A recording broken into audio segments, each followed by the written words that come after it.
अस्सलाम वालेकुम एवरीवन। बाबर आजम को जब से कप्तान बनाया गया है, बहुत से लोगों के रद्द-ए-अमल आ रहे हैं, नेगेटिव पॉजिटिव। उसमें एक रद्द-ए-अमल है शाहिद अफरीदी साहब का, जिन्होंने कहा है कि कप्तान चेंज करना बड़ा गलत फ़ैसला था और अगर चेंज करना बहुत ज़रूरी था तो रिजवान बेहतर ऑप्शन थे, बाबर आजम नहीं।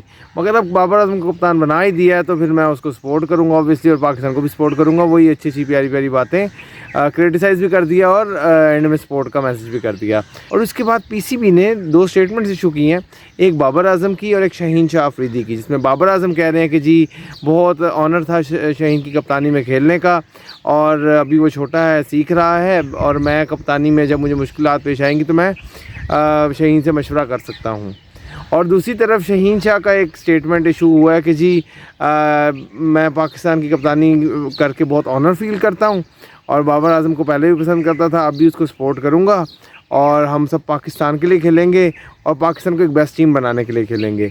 और फिर पीसीबी ने एक प्रेस रिलीज़ भी इशू की जिसमें उन्होंने रीज़न दिया कि क्यों हमने ये चेंज किया कप्तान के जी हम फास्ट बॉलर्स को एक रोटेशन पॉलिसी अपना रहे हैं कि जिसमें फास्ट बॉलर्स को फिट रखा जाए, और शाहीन शाह हमारा एक एसेट है, हमारा टॉप बॉलर रहा है फ्रॉम पास्ट फ्यू ईयर्स, तो हम चाह रहे हैं कि उसको भी एक रोटेशन पॉलिसी के तहत रेस्ट भी मिलता रहे। और जैसे वर्ल्ड कप से पहले नसीम शाह अनफिट हो गए थे या कोई भी उससे पहले शाहीन शाह खुद अनफिट हो गए थे 2022 वर्ल्ड कप से पहले, तो इसलिए हम चाह रहे हैं कि वो रेस्ट भी करते रहें। और कप्तान बाबर आजम को इसलिए बनाया गया कि वो इस वक्त बेस्ट ऑप्शन थे एज ए बैट्समैन भी और एज ए सीनियर प्लेयर भी।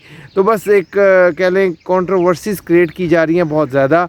और सबसे बड़ा मसला तब हुआ जब शाहीन शाह ने कहा कि जी जो स्टेटमेंट पीसीबी ने इशू किया है उसका मुझे कोई इल्म ही नहीं है। मैं तो अभी ऑब्वियसली बड़ा नाराज़ हूँ, एक तो पीसीबी से भी और दूसरा कप्तानी जाने से भी। तो एक बहुत ज़्यादा पंडोरा बॉक्स खुल चुका है इस वक्त पीसीबी में और चीज़ें उलझती जा रही हैं, सुलझने का नाम नहीं ले रही हैं। अभी और क्या क्या निकलेगा ये तो वक्त बताएगा, मगर जर्नलिस्ट एक्टिव हो चुके हैं, जैसे याहिया हुसैनी है, सिकंदर बख्श साहब एक एनालिस्ट है हमारे पुराने क्रिकेटर, और फिर शुएब जट साहब है और फुरकान साहब, ये सब एक्टिव हैं अगेंस्ट बाबर आजम और बहुत सी स्पोर्ट में भी हैं बाबर आजम की।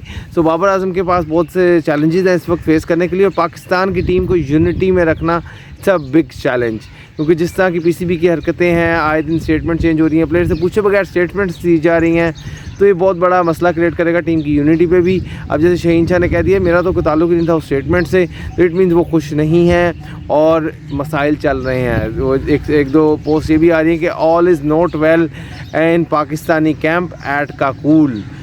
तो आर्मी के साथ ट्रेनिंग के दौरान भी अभी वीडियोस तो बहुत अच्छी आ रही है कि बहुत हेल्दी इन्वायरमेंट में एक्टिविटीज़ हो रही हैं, हंस खेल रहे हैं, प्लेयर्स एंजॉय कर रहे हैं, बट ऐसा नहीं है।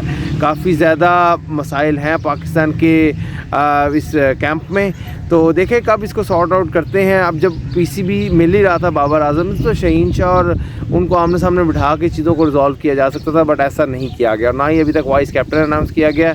सो मसाइल काफ़ी हैं, देखिए इनका हल क्या निकलता है और बाबर इन चैलेंजेस से किस तरह निपटते हैं ये वक्त बताएगा। और क्या स्क्वाड अनाउंस होगा ये बहुत अहम होगा इस वक्त, क्या उसमें इमाद वसीम, आमिर, उस्मान खान ये सब लोग होंगे।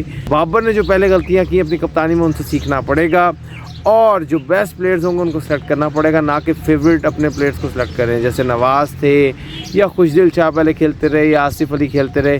तो इनसे तो ऑब्वियसली अब जान छुड़ा के जो बेस्ट टैलेंट अवेलेबल हो, बेस्ट इनफॉर्म प्लेयर्स हैं उनको सेलेक्ट करना पड़ेगा और एक स्ट्रॉन्ग टीम बनानी पड़ेगी अगर हमने वर्ल्ड कप में अच्छा परफॉर्म करना है तो, क्योंकि शुएब जट साहब कह चुके हैं वर्ल्ड कप तो हम हार चुके हैं।